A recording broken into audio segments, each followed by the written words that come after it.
दिनांक 31/10/2025 रोजी पोलीस निरीक्षक श्रीराम पवार स्थानिक गुन्हे शाखा धुळे यांना गोपनीय बातमी मिळाली की शिरपूर शहर पोलीस स्टेशन हद्दीतील वाडी सुमऱ्यापाडा शिवारात इसम जितू शिकाऱ्या पावरा राहणार वाडी तालुका शिरपूर जिल्हा धुळे हा कसत असलेल्या शेत जमिनीवर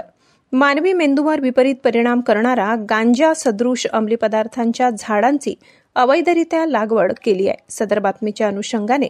पोलीस अधीक्षक धुळे यांनी कारवाई करण्याचे निर्देश दिले। नमूद बातमीच्या अनुषंगाने दिनांक 31/10/2025 दुपारी छापा टाकला असता इसम जितू शिकाऱ्या पावरा राहणार वाडी तालुका शिरपूर जिल्हा धुळे हा कसत असलेल्या तूर व कपाशी पिकाच्या आत शेतजमिनीवर अंदाजे 3 ते 5 फूट कमी अधिक उंचीच्या गांजांची झाडे लागवड केल्याचे मिळून आले। अशा प्रकारे